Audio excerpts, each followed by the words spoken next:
Canada's inflation just jumped from 1.8 to 2.4% in a single month. Gasoline was up about 21.2% in March alone, the largest single-month gas price spike we've ever recorded in this country. And right now, there are two things most Canadians are about to do with their mortgage, and both of them are the wrong call. Here's the rule of the video. We're not doing rate predictions, and we're not talking about hype. It's just data, math, and one specific move that I think makes sense right now. We're going to look at what actually is included in the CPI report, what it means for the Bank of Canada's next move, and then I'm going to run the exact numbers on what 3 different rate outcomes for your mortgage could look like. So Canada's CPI came in at 2.4% year over year for March, which is up from 1.8% in February. And month over month prices have jumped by 0.9%. That's a big move in a pretty short window. The headline driver is, of course, gasoline, which is up 5.9% year over year, but more importantly, up 21.2% in a single month. StatsCan called it the largest monthly gasoline price increase on record in Canada. The cause is pretty straightforward. It's a supply shock from the conflict that's ongoing in the Middle East, driving up crude oil prices higher than they were before. And food purchased from stores? Well, it's still running at 4.4% year over year. Fresh vegetables specifically, up around 7.8%. That's things like cucumbers, peppers, celery, lettuce. So as long as you don't need to, drive a car or eat food, you should be fine. But seeing as most of us do drive vehicles and eat food, you're probably feeling it in your wallets. But here's where this gets really important, especially for your mortgage. Because most Canadians look at that 2.4% headline and they draw one of two conclusions, and both of them are technically wrong. The first reaction is inflation is back, rates are going up, I need to panic lock in at whatever fixed rate I can get right now. The second reaction is it's just gas prices from the war, it's temporary, rates are going to come back down.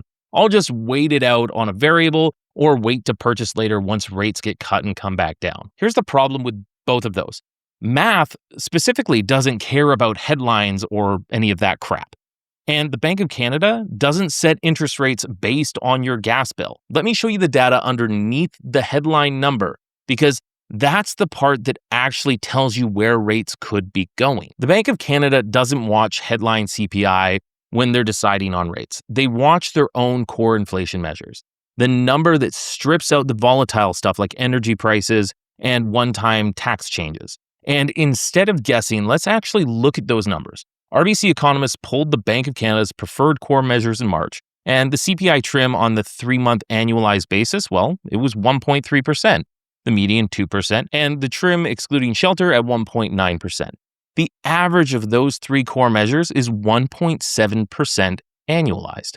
That is below the Bank of Canada's 2% inflation target. In March, only 35% of the inflation basket was running above 3%, according to StatsCan, RBC, and the Bank of Canada. That is consistent with pre-pandemic norms.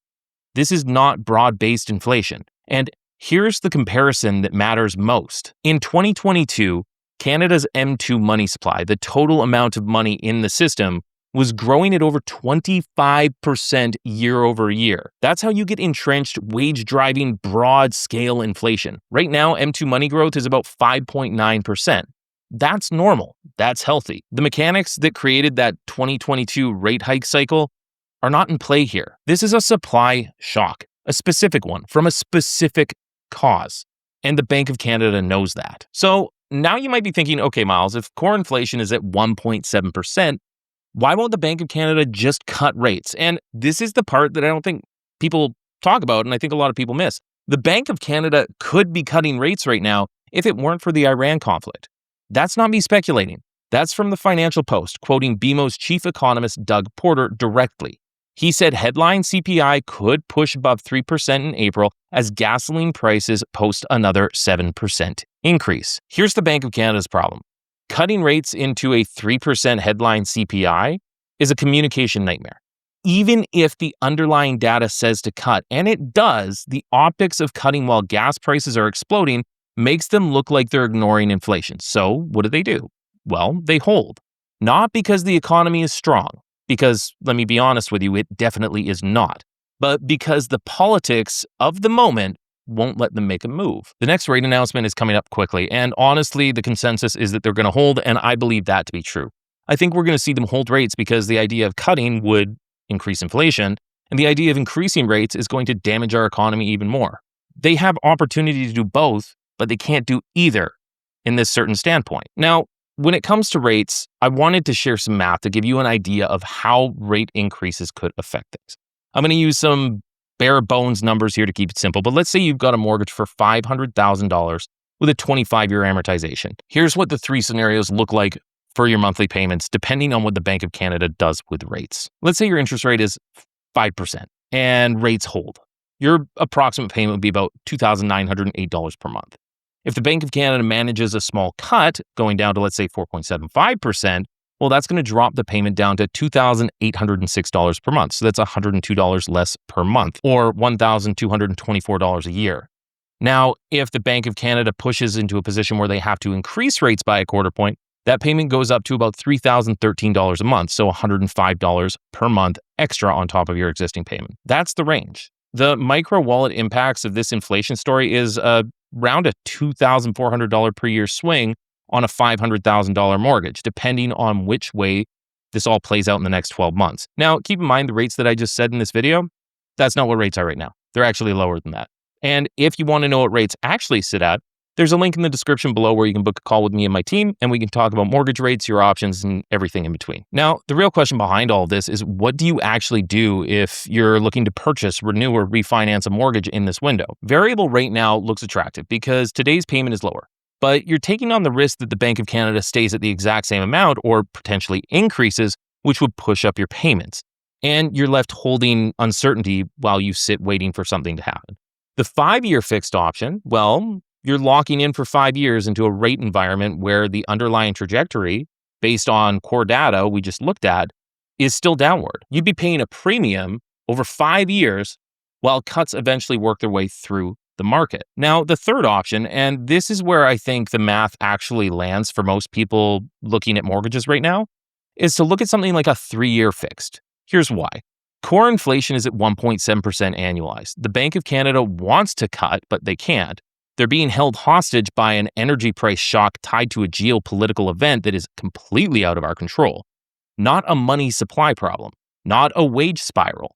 That kind of shock has a resolution window of hopefully 6 to 18 months, one way or another. A shorter term mortgage gives you a defined, predictable payment through that window, and it positions you to refinance or renew, hopefully into lower rates once gas prices and things kind of play out and get back to normal.